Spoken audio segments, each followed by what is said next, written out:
Assalamu alaikum. Welcome back to the second leg of our energy dialogue as part of our Think 2025 series, where we talk about ideas for an energy abundant future of Pakistan. And today we are very lucky and very honored to have a very distinguished guest with us, who has got a very unique experience, a very broad perspective in the power sector in Pakistan, especially starting in 1994. We have today with us Mr. Amjad Awan. Amjad started his career back in 1994 with the power division. From there, he went to the Planning Commission as a power economist. Then at that point, I believe that he was working on the first IPP policy in Pakistan, under which we saw a lot of new power coming into the system. He has a very stellar academic background, where he's spent time in Harvard and MIT learning about energy policy. More recently, he was the CEO of AEDB. I would say he made a pioneering effort to kickstart the renewable economy in Pakistan. Under that, we saw lots of renewable power, wind and solar power, integrating into the system. I think we're one of the few countries with more than a gigawatt of installed renewable power in the system. And inshallah, that gives us a platform to do greater things in future. Amjad, thank you very much for joining us today. Thank you very much, Mr. Awan. Thank you for inviting me. So, Amjad, I think that's a very broad sort of perspective you've gained within the power sector in various roles. How do you see that transition? How do you see the current situation within the energy landscape? And first of all, I will pay thanks to you for your generous compliments for me. And let me tell you that from the renewable energy perspective, I will first be talking. But before starting, in order to identify how the landscape of renewable energy was actually changed in my period, let me tell you one daunting challenge that we faced in respect of the renewable energy. For the quickest and possible deployment of renewable energy, the main barrier, it has never been a resource, it has never been the technology, it has never been even the pricing. The real issue was a mindset, a conventional mindset, rather I will say a fearful mindset, that actually stopped or hindered creative viscosity for the full-scale development of renewable energy proactively. So that was the main issue. We are not falling short in terms of the resource or technology or the investment response. Now coming towards my period, because my period was actually, I would regard it as a change management process. I tried myself best to melt that standoff, that uncanny disbelief on the renewable energy, and we tried to melt that. But some significant development, I think you are the market person, you can better assess how the landscape was modified. But a few points I would like to highlight in my period. First, the investment response has been on the ascending side during my period. Despite the low fuel prices in the fossil sector, and despite various other factors, even the transition in tariff from the 15 cents to the 5 cents, we maintained the appetite in the market. So investment response was mainly there, and it's still there when we are coming down to 5 cents per kilowatt hour in the wind and solar, but investment response is there. And at that time, I think that was the first time when IFC itself issued some documents and the guiding document for the investment point of view in Pakistan. That was the first time. So we maintained that very thing. Second significant thing, a critical mass of certain RE projects, I've never conceived before that thumping response will be there. I started from 264 megawatt in 2015. And by the time in April 2019, 1950 megawatt was the installed capacity. So we make it happen actually. We showed that it's possible for you to go for the higher strokes in terms of the renewable energy deployment in this country. Third thing, Pakistan's ranking in terms of as attractive country for the renewable energy investment, actually this escalated. When I started at that time, I believe that Pakistan was not even considered the top 40 countries as the best attractive countries. Yeah. But when I left, within 2 years, I think we escalated to 26th number in the world as the most attractive renewable energy market. That exercise globally is being done by the E&Y, and we call it the Renewable Energy Country Attractiveness Index. On that index, we are still 26 numbers, so we are escalating this. Fourth, as you mentioned yourself, that first time we crossed 1 gigawatt cumulatively in the renewable energy, but then 1 gigawatt in the wind energy particularly. And another sectors that we touched upon was the bagasse. That was in the cold freezer, but now we dragged it out. And right now, its footprint is around 240 megawatt, and rest 700 megawatt in the pipeline where the tariff or LOS are already issued. So this is the thing we achieved. And further to that, I think that's a record donor activity, like a SEP program started by the USAID, by the UNIDO, by the GIZ's REEE program that was started. So all these areas we actually moved ahead. No, I absolutely give it to you. Amjad, I think there's only one way to look at that period. I think it was a remarkable success. I think you kick-started the renewable economy in Pakistan. I think, as you said it, the first step is always the mindset change. And the mindset change is the most difficult thing. So you were in that whole development exercise. So we saw that gigawatt plus of renewable power coming into the system, a lot of wind power. You developed the whole wind corridor. They're now, the corridor in Jampir and Gharo is littered with these wind turbines, quite a surreal experience. But then we saw that there was a bit of hiccup. The RE policy, in its letter and spirit, was implemented, but then a lot of people were issued the tariffs. A lot of people were issued LOIs. A lot of investors were left, hanging high and dry. Unfortunately, there was a pause. I saw over the last 5 years, at least the last government, you saw that there was a complete pause on renewable projects. Why do you think that happened, and what were the things that went wrong? Let me tell you that it's not only the deployed activity, I mean the projects connected to national grid. Rather, we have worked upon the pipeline projects as well. The decision was taken at that time that all these projects which are pipeline will be installed through the competitive bidding. I think that was not justice with these projects. So we fought this case with the cabinet, and finally, in my time, cabinet managed to accept that all these pipelines projects will be dealt with the old policy, where the LOS has been issued, or where the tariff has been determined by the NEPRA. So there will be a smooth flow for these projects. And I believe that the quantum, if I remember, 530 megawatt were the projects where the LOS has been issued, and around 1,200 or more the projects where the tariff was already determined. So this low-hanging fruit of 1,800 megawatt is already in place, and it's very easy to get the true advantage of that. A part of that, the new renewable energy policy you are asking about, that we are now, the government is working on this, and you want me to focus on that. Please.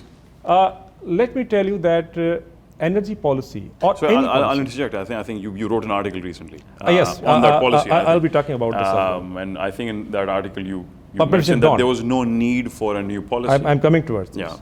So before that, let me tell you, what is actually the policy making process? Policy making process is a scientific process. I mean, I don't agree with that it's only the combination or conglomerate of your fair assumptions or your wishful thinking. Your wishful thinking is not the policy.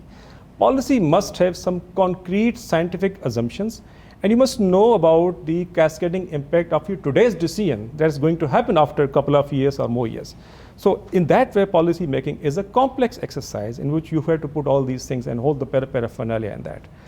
But once you are switching from one policy framework to another policy framework, then you have to give me one good reason or some sound reasons why you are doing this, because it carries a lot of risk and fuss and a lot of problems, because that policy has to undergo different government forums.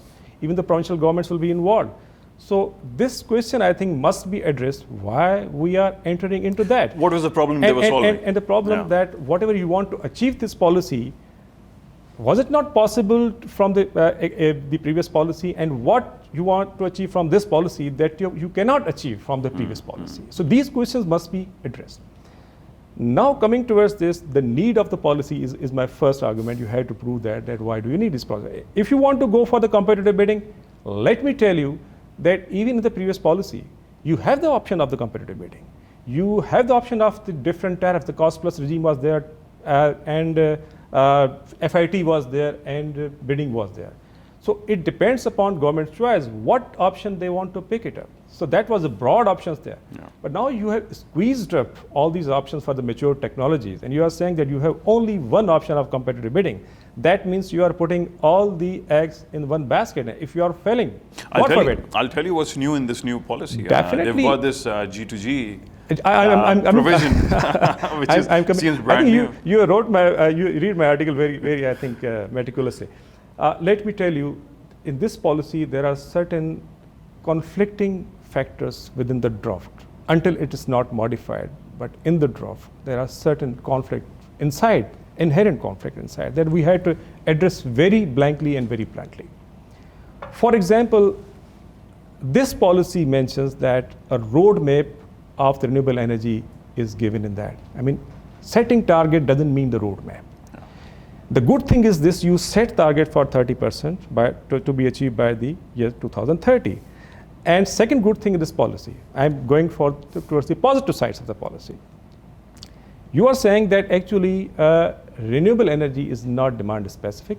We want to displace our expensive energy through cheaper renewable energy, and we want to replace the retiring capacity with renewable energy.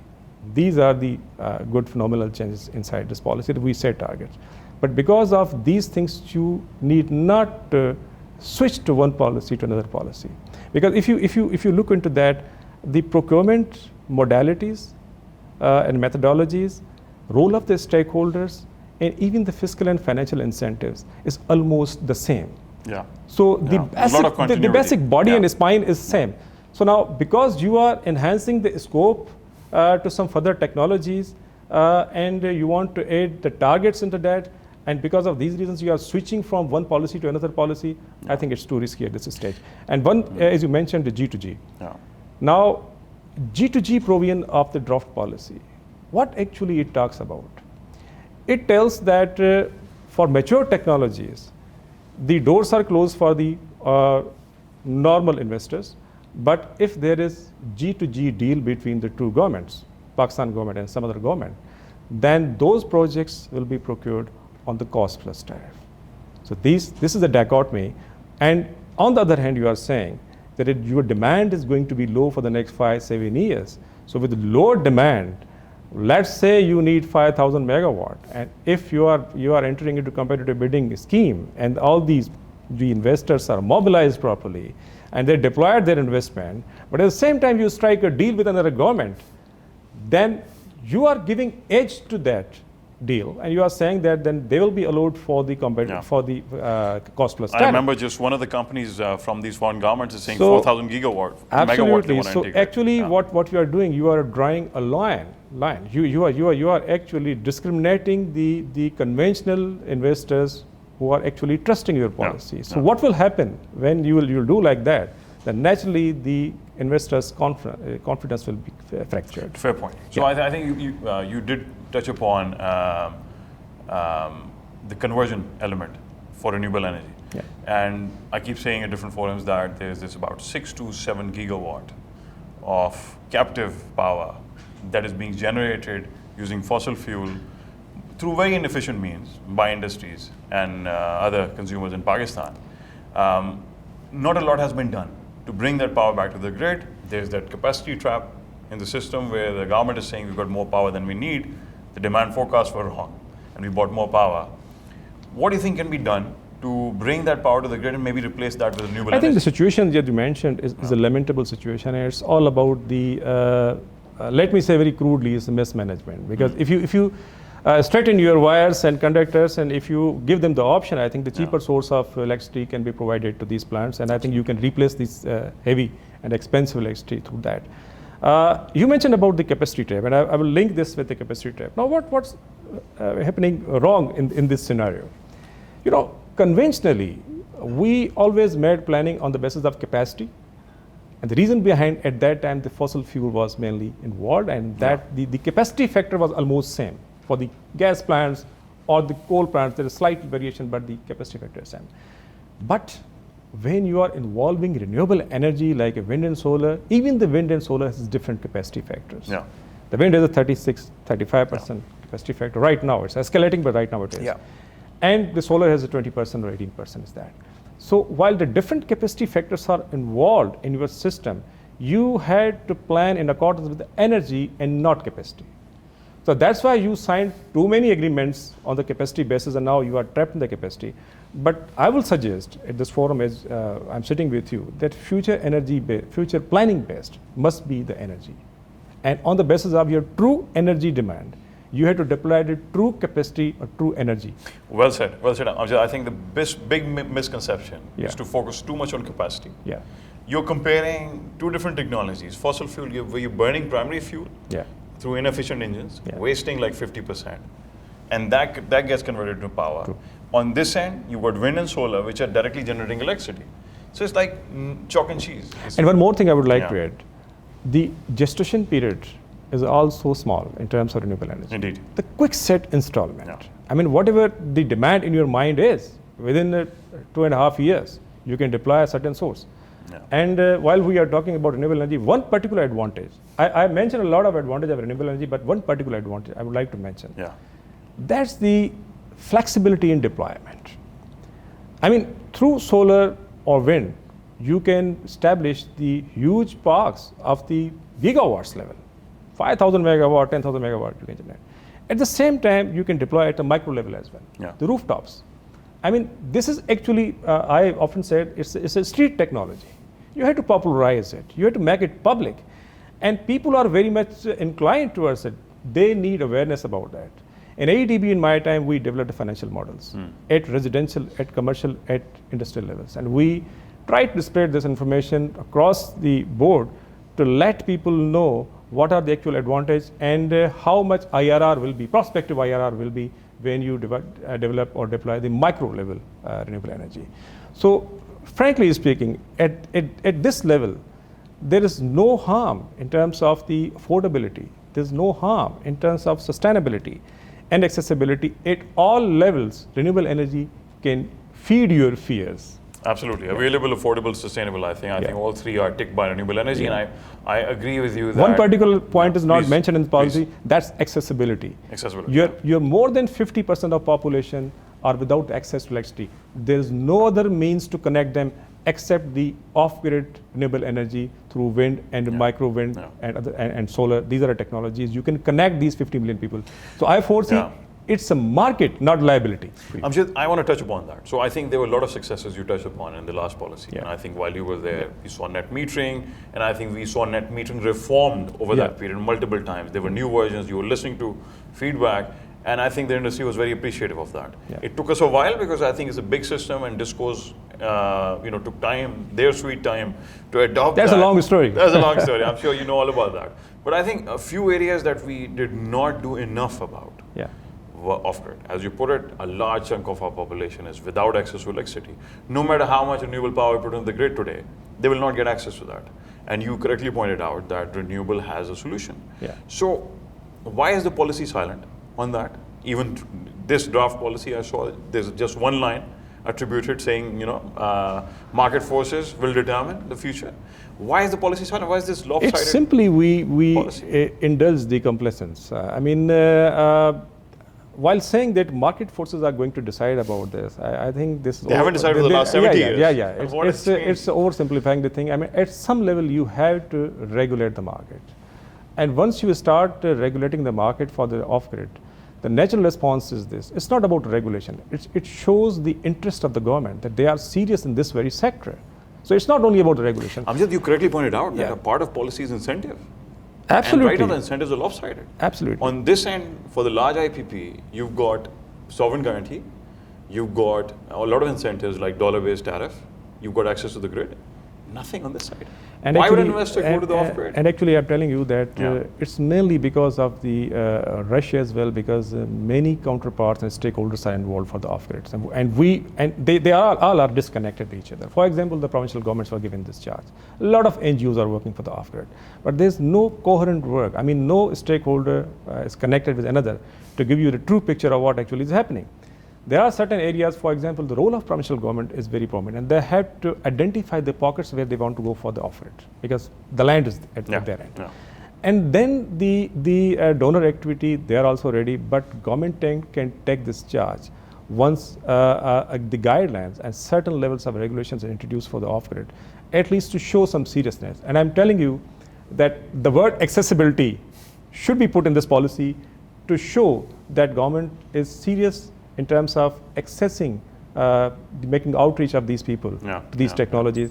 And I want to clarify in no unclear terms that it's only, you have the only option of the solar, wind, and biomass options that you can go for. And storage, maybe? And otherwise, connecting through the conductors, through the transmission line, it will be costly because we have sparsely distributed areas throughout the country, and connecting them through wire is, I think, it's not financially feasible for us. The only way is off-grid. I think that's well put. So a part of this dialogue we dedicate always to climate change. Part of the reason why we continue to push renewables is the fact that we are in a country which is one of the most vulnerable countries on the planet when it comes to climate change, number 7 on the list. Lots of implications on the adaptability side. But also I see that locally we have got this tug of war. There's still this fossil fuel lobby that continues to get a lot of this fossil fuel-based power into the system. New projects are being set up. And there's a lot of subsidy in the system. Amjad, in the fossil fuel side. In the fossil fuel side. Yeah. There's a misconception that renewable energy attracts a lot of subsidy. Not at all. On a net basis, if you analyze, you'll realize that the subsidy for renewable energy is negative because there's so much subsidy for fossil fuels. Rather than negative subsidies. Absolutely. So why do you think there's this mismatch? Actually, one point I would like to highlight, and I think that's very relating to your question. One particular problem with our power sector is this. We are quite habitual, or rather say addicted of doing things in different compartments, isolated from each other. Actually, we have to acknowledge that energy is not a single compartment. It's a driving seat of your economy. All the macroeconomic parameters drives force from your energy choice. So first you have to give this place to energy, that now every economic decision, energy choice plays a key role. And second important thing is this, things are not connected. I believe that petroleum sector, power sector, energy efficiency, macroeconomic parameters, your climate concern, as you mentioned, the environment issues, these all things are connected with each other. They are actually giving the cascading impact of one thing upon other. The problem is this, as you mentioned, why we are not putting on these things, because we are not coherent. We are missing, leaving the blanks in the system. So unless you will not be thorough, you will not be comprehensive, you all will go for the missed shots. From the climate, as you mentioned, it's a serious issue. You see, we are among the top 5 vulnerable countries. We have to put up our case for the adaptation side. We have to put up a case for the mitigation side. But I think these efforts are not visible. If they are, I don't know, but these are not visible. So we have to connect dot with the dot. And you mentioned about subsidies. Okay, beyond subsidies, there are a number of issues where the edge of renewable is very evident. Your energy imports. The last year's energy imports, the oil imports only, 13.15 billion US dollars. That's your whole deficit. Yeah, that's your whole deficit. Whole deficit. So even your exports, 65% of your exports is equal to your imports. So it's energy that's actually the burdening the economy. Beyond that, the global trends. The 50% of new energy installed since last 3 years is wind and solar, not even the hydro. So this is the global trend as well. Your energy security concerns, your sustainability development concerns, all these things, your ecological advantage, even the social advantage of more jobs is hinged with the fair advantage of renewables in this country. So it's not the one reason, the subsidies or one, there are multiple reasons, but you have to integrate your efforts. No, absolutely. I think the thing that caught my attention, I think after reading a lot of material on climate change, is that by 2030, at the current rate, we will run out of what we call as the carbon budget in the world. So our license to emit carbon will finish by 2030. And then I think that makes you think this is just 2 business cycles, because we are from the business sector. We think about business cycles, and that business cycle is about 5 years. So within 2 business cycles, the world would exhaust the carbon budget. And then what happens? You go beyond 1.5 degrees, countries are like Pakistan, which are the biggest sufferers. Our climate challenge becomes steeper. and bigger. And yet we see the country missing from these international forums. I was in Korea last month, Amjad, the largest such forum assembled by UN, Green Climate Fund. And I did not see representation from the government or any financial institutions. Why is that the case? Why do you think this? One thing I would like to point it out. We do talk about the energy security concern, and I think we must be very clear what energy security is. It's actually the future and the current demand meeting in such a way there's no pressure on the economy. That's a simple definition of energy security. Pakistan is a country where the issues like the water security, your food security are connected with your energy security. Indeed. Your choice. I mean, the hydro sector, since last many years, we couldn't develop a big hydro projects, but 50%, 50,000 megawatt capacity is trapped in the northern areas. But still we couldn't develop a grid to evacuate that power from there to here. In this way, there are other things. I mean, the climate concern is actually connected to your food security, your water security, and energy security issues. So every choice that you are making for energy or energy security must take in mind the water security and food security as well. Some people, I've got some voices that why to go for the hydro when hydro is nowadays expensive, gestation period is high, and the hydropower financing is not that easy. But still I will say you have to go for the hydro as well. Because hydro is actually ensuring your water security in this country. And your food security is very much connected and with acts as a national storage for independent renewable. So I am the strong advocate of connecting the things, and this is the way the governance should undergo a paradigm shift to take in mind the all dots in front of you. And whatever you are deciding, your one decision is affecting to other sectors as well. So you have to be very careful. So stakeholders be in place, and particularly you are from the market. I would advise that it's not only about the government stakeholders. The private sector, the market people should come forward and tell you about the perceived risk. What are the actually risks? Financing risk for the projects, energy security risk, water security. You are the people who actually know the situation. So feedback from the market must be there before taking any policy decision. I think this is something we have appreciated, Amjad, and you. We found a good partner who was listening, and I think this is how the country moved forward. On the climate side, I guess, one basic thing a regulator can do is make sure that all initiatives are climate ready. The climate impact is measured. That basic step, if could be implemented on the regulatory side, I think at least we start thinking in that direction. Just finally, Amjad, I think there's a lot of questions that I still haven't asked, but I think we're short of time. But I would like to talk about the broader energy picture, because you are one person with that broad perspective, being part of the policy making for the last 30 years. We see a lot of investment coming in. A lot of work has been done. Yet the fundamental problems remain unresolved. The structural problems still there. If there were like 2-3 structural problems you could pinpoint and a few steps this government could take to resolve them, what would those be? Actually, when load shedding was there, I mean the outages I'm talking about, the people tried to symbolize that it's actually load shedding or the forced outages is the energy crisis. I would rather say it's only one metaphor, one significant metaphor of the actual crisis. In 80s or 90s, things were quite simple. So definition of energy crisis was very simple. That actually you are falling short in terms of the capacity or energy. So that's energy crisis. You have the forced outages and load shedding is there. But now when load shedding we are trying to manage, and we have managed at much higher level. I mean, nowadays the quantum of load shedding is low. But does it mean we are out of the crisis? No. Because different factors actually crept inside the definition of the crisis. So these are the points, these are actually the signs and symptoms of the energy crisis that we are entering. Unless you are not clear about your demand forecast and you don't have a right electricity mix at your level, and you don't know, and I would like to highlight that in particular context of renewable energy, we are the victims of a cognitive dissonance. That means two different ideas comes to your mind and you are confused what to pick and what not.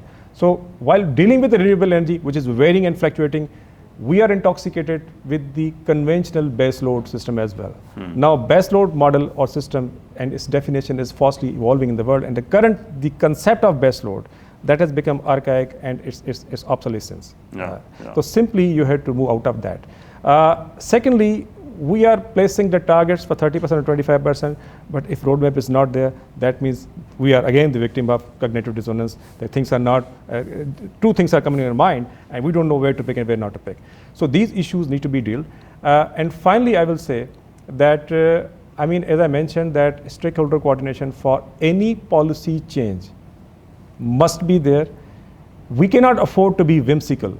I hope you include private sector as absolutely. One of the stakeholders. I think we shouldn't be, we cannot afford to be whimsical in terms of making any decisions which are not rational or not aligned with the overall scenario and systems of electricity. Great. I think it's a great summary of what the issues are. There's one issue I just want to put out there, Amjad, and I think this is we feel from a private sector perspective. There's one common symptom. You've got a system which is structurally unviable. At the front end, you've got a buyer, which is just a sole buyer, a single buyer, who's buying all of the power at this point.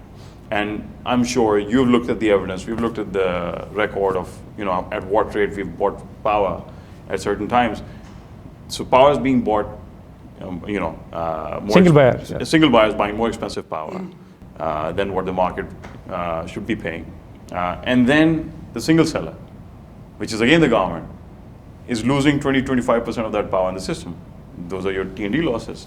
So that single layer, I see as the root cause of some of the fundamental problems. And I still see regulations like wheeling, the B2B, private purchase being discouraged in the system. Do you see that disconnect? Do you agree with the fact that this is one of the fundamental problems? I agree with you that multi-buyer system must be there. This will give and trigger a competition in the market that we must appreciate. You mentioned about the wheeling. The wheeling provision was available in the RE policy 2006, and based upon that, the NEPRA, I think, given their own regulations as well. But the problem is this: we could not create a market upsurge in that, and we had to market that regulation to ask the people that whatever you are proposing in your guidelines, what is their critical analysis? Because they are the market people; they are going applying the wheeling things. But if you don't make recourse with the market people, and you are not campaigning for these very kind, people are totally ignorant about that. People will give you low response until, and this is typical culture in our system, unless government doesn't show its interest, people in the market do not chase in a thumping way, in a vigorous way. That's a problem. So regulations are in place, and I agree with that. But it's marketing, creating awareness about it, and seeking feedback, and go for the continuous improvement based upon the views and reviews you are receiving from the market. This is the way things will evolve. And I will cite one example from the networking exercise that we had done in AEDB. The regulations of net metering were very much there, but there was no splash in the market. So we moved, and I collected all the stakeholders. We have a round of meeting for 3 years, and at last we make this system acknowledged.